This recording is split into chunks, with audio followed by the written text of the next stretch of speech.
Alright guys, so we just finished up filming a tour of the trailer. Just a quick one, nothing like too in-depth. I had one person reach out to me that wanted to know how you start a business like this. Now, don't forget, every state is different, every county is different, so this is just how I learned what I had to do here, where I live in Florida. And that's the least of it. Like, the least of your concerns is worrying about what the city wants. Because there's a million people out there that are doing stuff that just they shouldn't be doing. And I didn't want to be that person, so granted I did things as perfect as I possibly could as far as legality-wise. But that's it. So we started off, I had a truck. I had an older Ford truck, and I just wanted to get out of the shops. I wanted to be on my own, and I knew I wanted to open a shop for years and years. I've been in this field for just under 20 years now. I worked for AT&T in the beginning. I worked in their fleet garage. That was really cool. Had my own 2 bays, parts room, my office. That was a really cool job. After that, I went to the dealership, and I worked there for just a few years. I really didn't like the politics there, especially warranty stuff. I wasn't very good at diagnostics back then.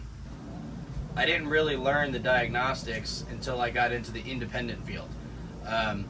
So working for shops around town, I started getting to know some of the older guys that were really good at 5-volt references and reading description and operations and wiring diagrams and stuff like that. That was probably about 16, 17 years ago where I started actually really going to classes and learning the trade better. I went to school. The school was great. It taught you some stuff, but it was still outdated and it wasn't anything special. I went to the school because everywhere you looked, when they say, "Oh, you want a job? Did you go to school?" "No." "Well, go to school and then come see us." So I thought I had to go to school for automotive. I did, whatever. It's how I got my job at AT&T, so I can't regret it. So fast forward again, years later, I'm working in the independent shops and just going around different shops, learning from different guys, because I knew the end goal was I wanted to have a shop. So fast forward another 15 years or so, and COVID hits, right? And now I can't go open a shop, and nobody's out doing anything. Everyone's at home. My buddies that all work in shops, they're all losing money and everything. At the time, I was cutting grass and saving money so we could do something, to open a shop. And what ended up happening was this. We decided, you know what? People are stuck at home. Why don't we do mobile? My idea of it came because I was seeing that Grubhub was delivering to people, and then Walmart and Publix were delivering to people's homes during COVID. I said, well, shit, let's bring the shop right to their front door. Like, I don't want to just bring some tools. Everybody else and their mother is doing that. I want to bring something really cool to their house. So we started working on this. So I started out just a truck and some tools, trying to get my name out there. And it did. I got my name out. Not a lot. Very, very minimal. Like maybe a job or 2 a week. Nothing crazy. And it just sat that way for a long time. And I was really getting discouraged by it. So my father-in-law, Pete, he, hopefully you're watching, he told me years ago to go to the parts stores and get friendly with them. So I had done that, but I didn't really push it. I was not doing anything. But the day we decided to get out of the truck of just having some tools in the bed, because we'd go to jobs and not have everything. I don't have enough space to carry everything. I can't carry a diagnostic tool. Don't have power to run a laptop. I don't have power to store for my jump box. Things like that. So I took his advice and I went to the auto parts stores after we built the trailer and showed them what I had and said, hey, this is who I am. This is what we do. if you got any problems with your cars, let me know. I'd be glad to help you out. And in turn, maybe a couple months later, I did some things here and there for all the different people that worked in the stores. And we're talking, Advance, AutoZone, CarQuest, O'Reilly's, the Parts House, places like that. After doing some work for them, they started to trust what I did. They saw that I knew how to actually diagnose and repair cars. So in turn, what they did was they took my business cards and put them on display. So anytime a person came in the store and needed help with their car, they gave my card out. And then a favor in return would that be is if they got my card from whatever store, I'd buy the parts there. So we became commercial at that point. We got our sales tax. Once we got our sales tax, then we really had to be, legit and have some good software, which I'll show you that inside where it's air conditioned because it's hot out here. So they started giving my cards out and it blew up. Like, it went from having 2, 3, 5, 10, at a max week, maybe 10 cars a week. All of a sudden I'm doing 30 cars a week, 35 cars a week. And that's how many calls come in and how many people get on my schedule. I build my schedule every week in advance. So every Friday afternoon I build my schedule for the following week. And we're doing roughly, like I said, about 30 cars to 35 cars a week. Not all of them get billed out, but that's usually what we do. That's what's booked out on our schedule. And I say our schedule, it's mine. I do this alone. Nobody helps me. My wife doesn't help with the phone calls or the books or anything like that. Oh, so in turn, I'd buy the parts from the auto parts stores. And then once every 3 months or so, I'd send 4 or 5 pizzas over to the auto parts stores. And hey, this is from Ben over at 3T's Mobile Automotive Repair. We appreciate you guys. Here's lunch on us. And that's how I grew the company. One other thing I did to grow the company the year before. What are we in, 2024? Granted, I've only been doing this full time with this trailer for 2 years now. We're just at our 2-year mark here in the end of May. Having the trailer. The company's been out for 3 years, 3.5 years, but the trailer is only 2 years old. So the first year, what I would do on Facebook is I would take my personal page and I'd be part of about 15 different groups here where I live. Once a week, I would make a post in that group. I'd have 3 or so pictures I would add, and I'd have a little saying. And every week I did that. And what happened after a couple of weeks of doing it, people started to see what I did. My customers started to comment on those posts. We love Ben, the company, all this different stuff, and that just blew up. And Facebook's great. You get a lot of really good people, but you do get some tire kickers. It's just the way that the world is. And you weed it out how you want to weed it out. I weed out my customers the way I want to weed out my customers. And you run things the way you want to run things. So that's about how we started and where we got to today. Now, on some of the other side of it, some of the things that we use on a day-to-day basis, my laptop, credit card machine, it's everything we have in order to run it. Laptop, credit card machine. That's all I really need. I make my estimates on here.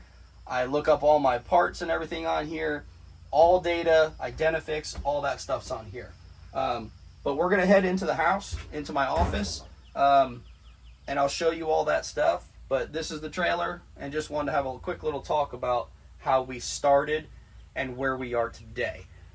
So we'll go in there and we'll do that now. So I use what's called Tekmetric. This is what we use as our front end software. This is pretty expensive. It's about $400 a month, but that includes some integrations. And we have the back office, which connects everything from this program to QuickBooks. Those are the two things that cost money. 360 Payments is my payment terminal company. I'm sorry, it's not Tekmetric. Tekmetric is the one they have now. 360 Payments is what I use now in the back office. 360 Payments is my credit card terminal, text to pay, and email pay options and stuff like that. I don't recommend the email or text to pay. I got burned on that once last year. A customer, somehow there's a way when you do email pay and you don't have to sign with your finger. So I got screwed on that, and he disputed the charges. Granted, earlier this year, he came back and he paid the bill. So I'm glad for that. But I did have that money withdrawn from my bank account because Visa said there's nothing we can do about it because he did not sign his finger, so we don't have to stand behind it. So now, no matter what, if the ticket's under $100, the customer has to be present at my trailer, swipe their card, and sign. Next, we use PartsTech.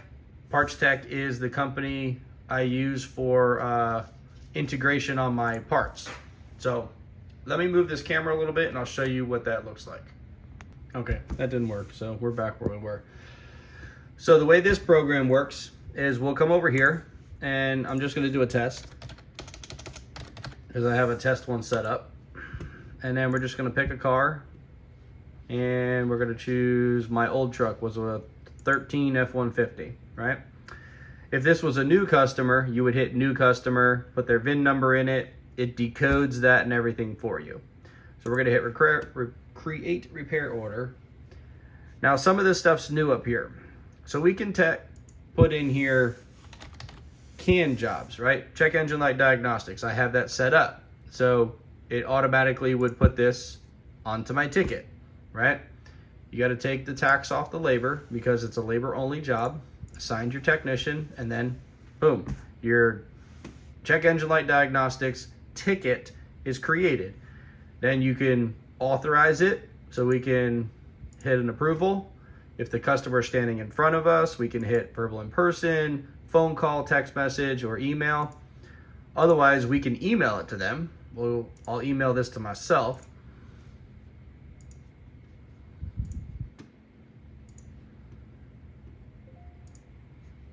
We can view our estimate. And right here, we can hit an approval. We can sign. It'll insert it, and then we can authorize it. And then it comes back to us on this side, and right here in the middle in work in progress shows us that that customer of test agreed to that job. Pretty cool. So another thing we can do with this is, let's edit it. We're gonna add labor. So we have an integrated labor guide, okay? You can add labor by a line, but we're gonna add labor with the labor guide. So we can type anything in we want, or we can search through, right? So we're gonna just, here, we'll go to HVAC, we're gonna go compressor R&R, and we're gonna add it. Adds it in 1.1 hours, right here on the bottom right, we'll add to the job. And then bam, it's on there. So another thing we can do is add a part. We can do a manual part or from inventory. So anything that's in my inventory is right here. Usually it's just some bulbs or some oil. I don't really use much of the other stuff. Or we could use PartsTech, that integration I showed you, and it opens up another tab. Go off of here, and brings us into what we call PartsTech. So now I'm going to type in compressor. Now it's going to show me my prices from AutoZone, Advanced, O'Reilly's, and Napa. I don't have the Parts House set up yet, and Advanced is CarQuest. So let's say we're going to choose this kit right here. This shows us our price, list price, and retail. Then we're going to add to cart. It adds it into our cart, and we'll hit submit quote. Okay, that doesn't order anything or do anything like that. All that does, we can close this window, is it tells us that we are adding parts from PartsTech. We'll hit continue, and then there it is. It adds it right onto our ticket, right? 4 seasons, AC compressor kit, part number, hour cost, and this is going to the part that price that's going to be here is from what we call a parts matrix, which every shop uses if they're looking for good gross profit margins. Now, it puts our labor on, puts our labor on with our diagnostics, our labor time for our compressor, and then our part, our total part. We need to put tax back on it now because now we have parts applied to it. According to where I live, if you do a job that is labor only, there's no tax on labor. If you sell a part, you now must collect sales tax on the labor and the part. So we have to have that checked. So it shows some numbers down here in the bottom left. It shows our gross profit percentage, gross profit in dollars, and gross profit per hour. So the total job ticket is $921. We'll remove the authorization. So it says it here, we'll send that authorization to the customer. Now running a company, we come up here to profitability analysis, and we can see a breakdown on what all of those numbers are for the ticket. Now granted, this is a bit inflated. I'm not, ignore the numbers. It's just me testing and showing you how we use the program. So that's pretty quick to write an estimate. So I really, really love this program for that feature, for these features. It's very fast. It's very quick. So then next, actually, when you're done with the job, you would just come over here to work in progress. Oh, we gotta authorize it real quick. We'd come to work in progress. We would say complete work, and then it would put it on the payment side. If we were doing a credit card, we'd hit it, and then my credit card reader in my trailer would light up. They would do their credit card. Now all that payment method would pop up down here, and then we would post it, and then we can send them an invoice, which is their paid invoice for the job. So, and then once all that's done, all that information goes through what I said, the back office, and then it puts it into QuickBooks for us, so we don't have to do any of that manually. Really, really cool feature to have to keep your accounting in order. Here's your orders. So these are all the parts that I ordered the other day that I'll need for this week, but it keeps track of them for you, all the stuff. So let me go back. When you're ready to do one of these jobs, I think all these are already done. So right here where it says quoted, I would hit that, and then I can hit submit order, and it'll automatically order it from AutoZone. And since they know who I am, it'll be sitting there waiting for me when I go to pick up, if it's in stock, which I would have known all that when I made my estimate.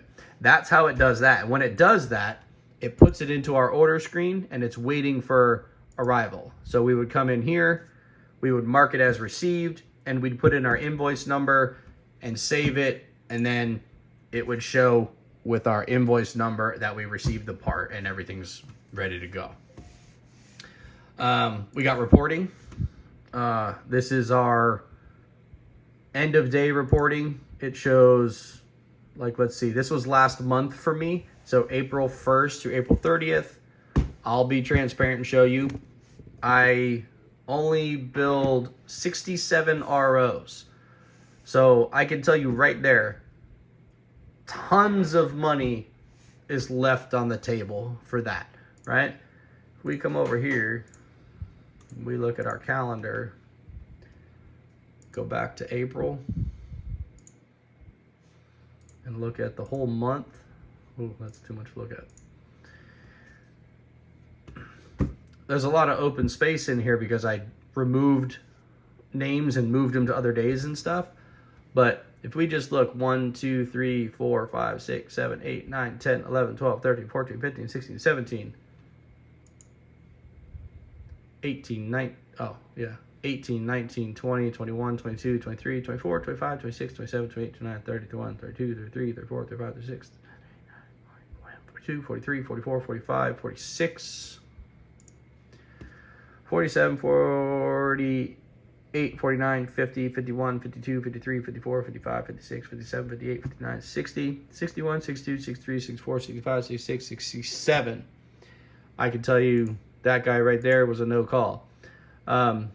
68 or 67, 68, 69, 70, 71, 72, 73, 74, 5, 6, 7, 8, 9, 80. 1, 2, 3, 4, 5, 6, 7, 8, 90. 1, 2, 3, 4, 5, 6, 7, 8, 9, 10, 100. 1, 2, 3, 4, 5, 6, 7, 8, 9, 10, 11, 12, 13, 14. That's 114 jobs that were on the schedule for the month of April. That's only 67 jobs that I actually billed out in that month. Now, that could be from customers that when I was going to their homes, no call, no show, or I'd get to their house and I'm too damn gullible. Sometimes I go to people's houses and I just don't charge them for something because maybe they were a neighbor or 3 doors down from somebody and I get there and there's no problem present. I tell them, listen, don't worry about it. I was next door. We can move on. That's my own fault. That's me leaving tons of money on the table, okay? And so think about it. 67 jobs. This number right here on this bottom right, that was our total gross net sales for the month. $20,127. $21,292 with tax, but we don't count tax because we don't get to keep that. So this is typical. I'm not going to call it organic sales. It's just the customers asked me to come to their home. This is the repairs they needed. This is what we did. So again, at 67 cars, I'm leaving. I did $20,000 in sales last month. And that's a gross profit of 60%. And that's pretty damn good.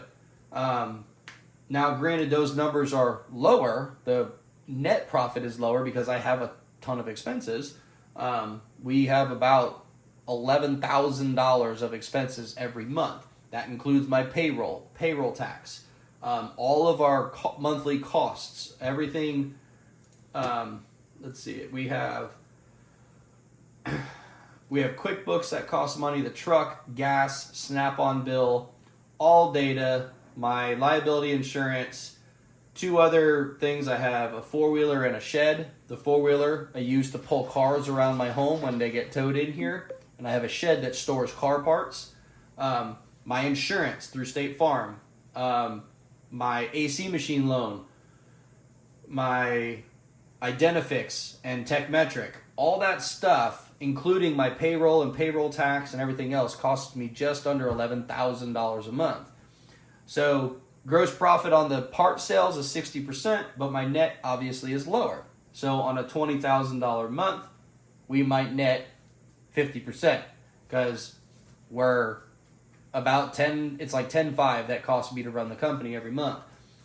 And that includes my payroll. That includes paying me. So I get a paycheck to come home with that dollar amount. And I take that back. That's lower now. No, it is. It's fine. I pay myself $1,000 per week.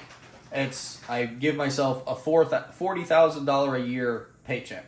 And I give myself I send a ton of that, like $620 of that goes to taxes every week.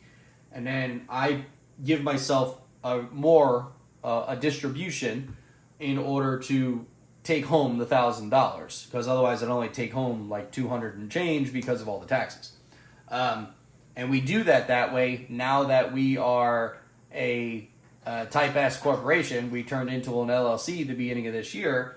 I don't have to pay quarterlies. I pay it in every week. So it makes things a lot easier. It's all streamlined and automated through QuickBooks. It does my payroll. It automatically deducts my payroll tax. The only thing I have to manually do is my monthly sales tax and my quarterly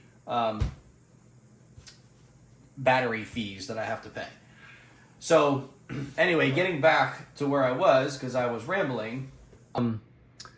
Let's show you. I will show you last year if you guys want.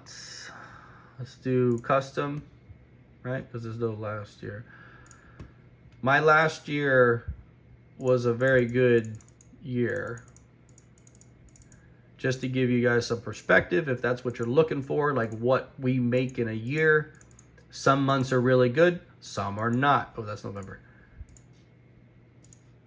So last year we did right at $200,000 in total gross sales.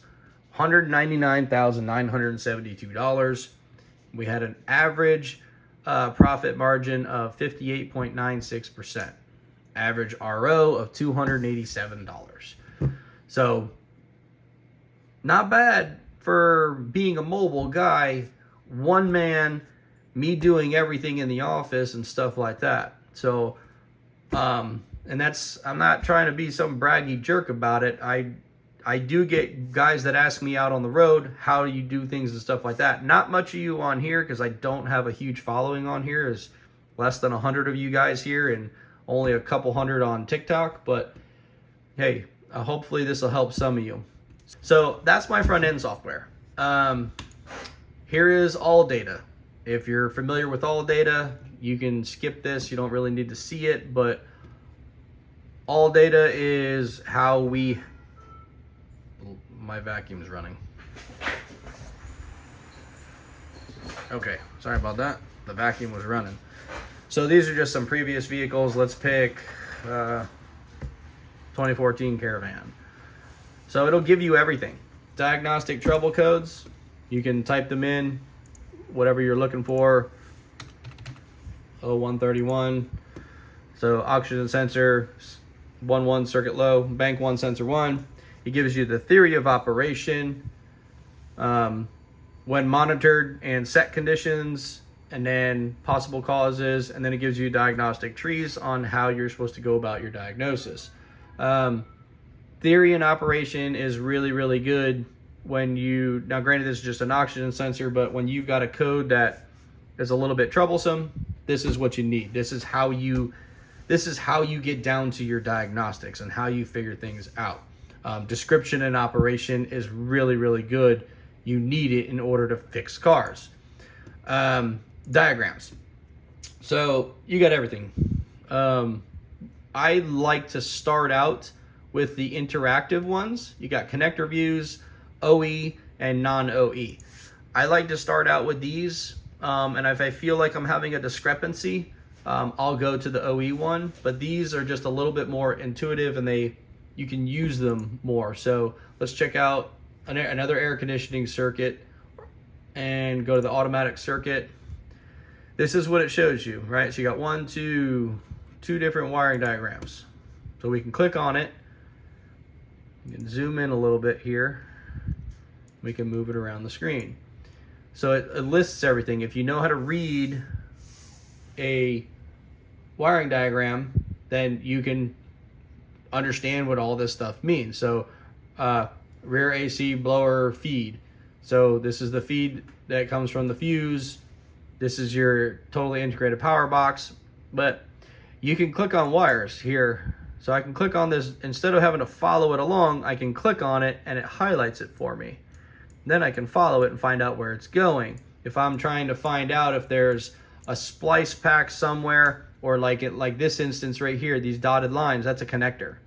And then I got here, these little numbers, these are connector numbers. All this stuff, and these numbers here tell you what pin it is on that in particular connector. So right here, like we have connector I6608, and then we have pin 1, 2, 9, 5, 10, 3. So those are the pins that these color wires should be in that connector. Control system, or no, we'll go ignition system, why not, right? Now this is an OE one. So we'll click on that so we can zoom in a little bit because I'm blind. And we can follow the OE diagram. This is exactly where the wires are coming from and where they're going. So in this case, again, the totally integrated power module, the TIPM, and this is our PCM here in the middle. So we would just, whatever we're looking for, this is our ignition. So we got ignition coils, capacitors, and we got our position 2 camshaft, position 1 camshaft, and our crankshaft sensors, and our module. So It talks on our can lines and stuff like that, but we don't need to worry about that. That's just what it looks like. This is what we use in order to get the job done. We're going to close that. Next one that I use somewhat frequently is Identifix. Identifix is really good for this aspect here. This is the forum aspect. So you can put a code. Okay, there we go. So we just put a code in, PO304. So then it's going to bring up these descriptions, right? You can read through these that all these different shops had to deal with, and it'll show you what their confirmed fixes were. If you've got a troublesome car and you're really like struggling a little bit, you can come in here and they give you some quick checks. So check engine light on with code 3041, 301, and 304. The engine does not run smooth. Is that your concern or not? If not, move on. But if it is, you can do these test procedures, and it makes running through the other diagnostics and all data, this is so much faster sometimes. And you can get to the answer you need. Especially me being mobile, I'm trying to move as fast as I can, and I can't spend a lot of time with a car. I need to get to the answer fast. I don't have time to fart around and wait on stuff. I need answers immediately. So I like this program. It's really good. Now it does have all the other stuff that all data has, but I find it to be extremely clunky, and this is very aggravating for me to read on this left side. So I don't use it for that, but I do use it for the forum because I really like the forum base part of that. That's really about it on the programs that I use. There's not many other. So that's it for the programs I use. I don't use any other programs. The way I run my company, I originally started doing this as a sole proprietor. So a sole proprietor is where I live. You don't have to have an occupational license to do anything. You can just go to work in my county. So you register yourself with the state as a sole proprietor. You don't need to be an LLC. When my opinion here in Florida, when you become an LLC, you now have to do payroll. You now have to pay a completely different type of tax. So the only things that helps you with is the legality of being an LLC kind of helps protect you a little bit in case you get sued or something like that. Or when you make a good amount of money. Proprietor, there's a little bit of, you don't have to give yourself a paycheck. You don't have to do all those other things that a corporation has to do. You could just go to work, make money, and claim the money you make and pay your taxes on the money you make, minus your expenses. Now, go get yourself an accountant, make sure you're doing it right, but in the beginning, when you're not making a lot of money, you want the least amount of expenses that you can have. So, being a sole proprietor is the best way to start. Don't start as an LLC. I think that's a bad idea. Like I said, it's around $10,500 every month that I have to clear after I pay my parts bills. I pay my parts bill every week. I do not wait to the month. I pay it every week. That way, you are not you're not getting behind. You know that the job is done. If the job got done in that week, I pay for that part as soon as the money comes in from the customer. I don't wait because I don't like owing money. Another thing that I do that helps is every week I look at how much sales tax I collected and I move that into a savings account. So that way when my sales tax is due, I'm not scrambling looking for the money. The money's already put away. Same with my payroll tax. My payroll tax is $621 a week because that's where all my earned income taxes is going. So every week I transfer $620. So at the end of the month, on the 15th, when that payment comes due, I just put the money back in my account, and then QuickBooks automatically removes it and sends it to the IRS, and it's done. and I don't have to start chasing the money. It's already saved and it's already done. I found that to be very, very easy for me to make sure that this company runs smoothly and efficiently without getting myself in trouble. Some weeks we've got a ton of money left over. Other weeks we don't have much left over. It's just the way it is. We have liability insurance. I have over $1 million in liability that covers us driving people's cars and working on their cars. If we catch the car on fire, if we wreck their car driving it, any of those things that you have to be covered for, we have. And I've had that since day one. There was no skimp on that. I had to have it. My trailer and my truck are insured to the hilt. That way, if it ever gets stolen or gets into an accident, all those tools will be replaced. The truck is not everyday value because trucks are depreciation, but my tools are what I paid for them. I will get a check for what I paid for all that stuff so I can replace it all if something, God forbid, were to happen. I don't really have much else for you. We started off small. We grew. Takes time, but we grew really fast. Within a year, we were hustling and bustling pretty fast. I think I hit the head on everything we do. This is my office. It's also my home. It's my game room. It's where I have all my Harry Potter collections and all my Marvel stuff and things like that. My dogs, my cats. But that's about it, man. This is what we do. We own 3T's Mobile Automotive Repair Inc. and we like it. Anything else you might want to know? Anything I missed? Anything about how we actually do more of our day-to-day company running, or any of the things I missed that are out there in the trailer? Let me know. Leave a comment below. I hope you liked the video. It is a little bit longer and boring staring at a screen, but if you truly want to know what it's like to run this instead of all that flashy stuff that you see like on TikTok and things like that, this is what it is. This is what the numbers are for me and someone who doesn't upsell the customers on inspections. If I did, those numbers would be much higher. And maybe we'll do that one day, but right now, I just don't have the time. We have too many customers and not enough time in the day in order to get all that stuff done. We fixed the customer's concern on why they called us, and they're very, very happy for it. We also run a Google page. I've only got like 80-something reviews on there. If I have 89 reviews, I think 88 are 5 stars. I have one lady that didn't like me so much. Oh well, it happens. Can't please everybody. So anyway, again, if you liked the video, like it, subscribe, ask questions. Please ask questions. I really want this channel to grow, and not for a financial thing. I want it to grow because I feel like I can give you guys exactly what it is. There's no sugarcoating any of this stuff. If we screw up, we screw up. If we're doing good, we're doing good. And believe me, we screwed up. I screwed up a lot. I misdiagnosed cars. It happens. And take it. Give it back to the customer. Don't take their money. Fix it. Do it right. And move on. But that's it. I'm out. I'm going to go do something else. I'll see you guys later.